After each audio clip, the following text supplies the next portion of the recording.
was when they said, "This is the heir. Let us kill him, and the inheritance will be ours." The biggest crime they committed. When they saw the Lord coming to have mercy on Jerusalem, they said, "Hey, this is the heir. Let us kill him, and all of the inheritance will be ours." Instead of bowing before him, they crucified him. We find that in Mark 12:7.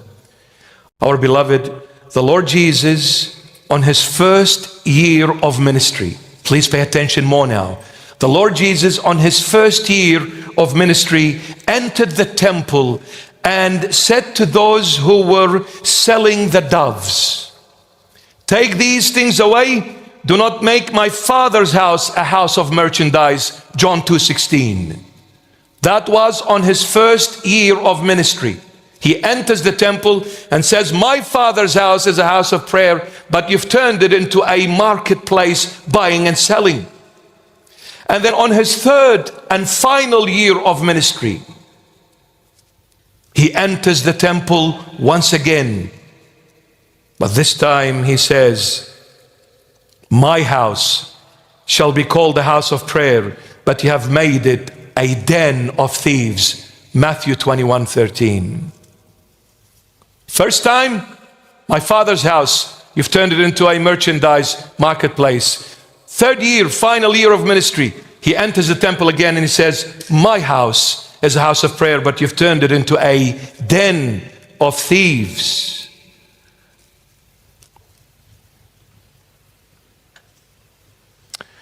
However, here, when he looked at the city, i.e. Jerusalem, the Lord did not say, "Neither my Father's house nor my house." He said, "Your house," to them. Why? Since you're about to kill the heir so that the inheritance be yours, then it's not my Father's house. It is not my house anymore. It is your house. And since it is your house, therefore your house is left to you desolate. Luke 13:35. Since you rejected the owner, thinking that by killing him you will inherit the house of the owner, then since you killed him, then it became your house, thus became destroyed. In 70 AD, Titus, the general of the Roman army, came to Jerusalem and flattened it to the ground, and the Israelite nation were scattered all over the world since from 70 AD. The only time they came back to the Holy Land was in 1948, my beloveds. From 70 AD till 1948. And from that time they've come back till now. There is no peace in Jerusalem, the city of peace. Why? Because there is only one peace in existence. His name is Jesus Christ of Nazareth. When you make him the crown of your glory, when you make him your King, your Lord, your Savior, your Redeemer, your God, it is then and then only you are in peace, my beloved. Without Christ, there is no peace. Money can't give you peace. Power can't give you peace. Hollywood can't give you peace. Las Vegas can't. Nobody can. Nothing can. Only one, Jesus Christ of Nazareth, the one who lives forever, my beloved. I pray from the bottom of my heart. I cry out from the bottom of my heart for the world to come to Christ, for the world to embrace Jesus Christ of Nazareth, because there is no one else that can save and give peace except him.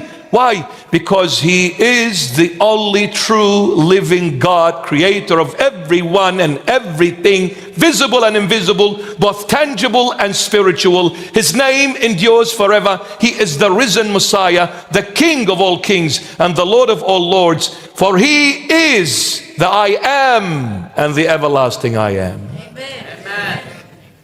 You need the Lord. People, wake up. The world, enough allowing the snake to poison you.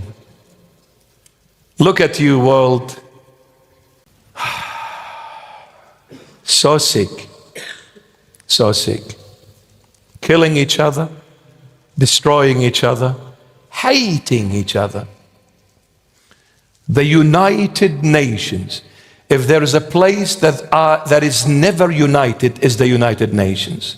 They should be called the ununited nations or the never united nations. The lie of all lies. Because nobody loves nobody. You know why? Because as long as you belong to the world, there is no love in the world. For one simple reason, the ruler of the world is Satan. Satan has no love in him. He is all hatred. Envy, jealousy, division, killing, murder, bloodshed, evil. Christ, purity, holiness, humility, kindness, mercy, compassion, forgiveness, loving, divine light, the truth, eternal life. Choose the light to live. In Isaiah, the Lord God says, I have put two paths before you, my child. There is the path of light and of darkness. Choose the light in order to live.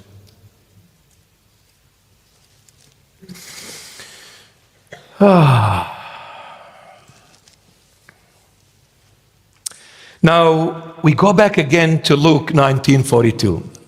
Good old Luke, the gospel writer, amazing.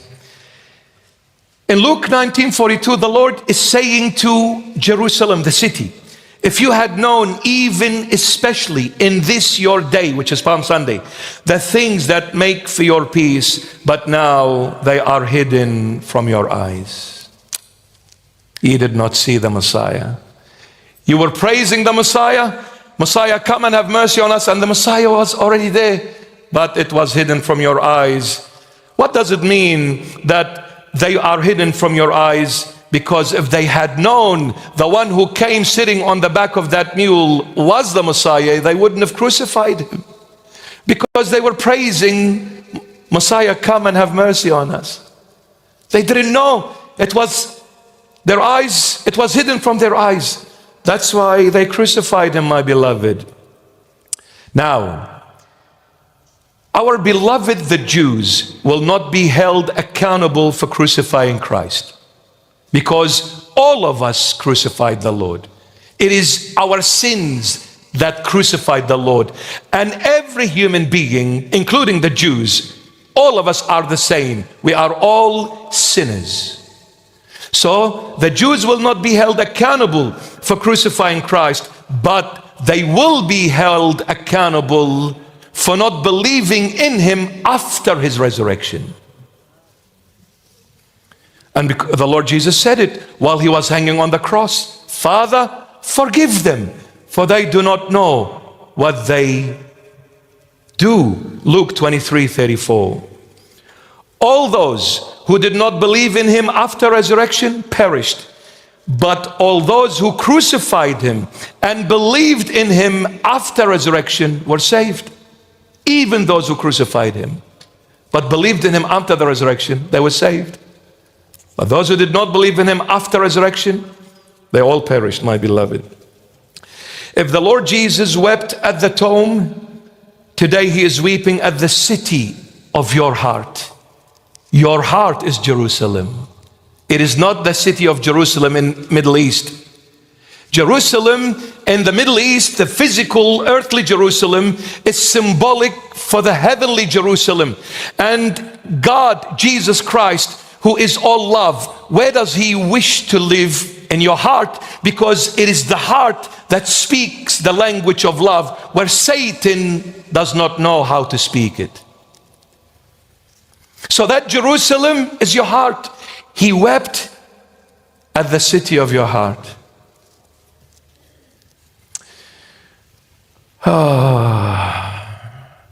Is your heart for the Lord or not? Is your heart a house of merchandise or a den of thieves?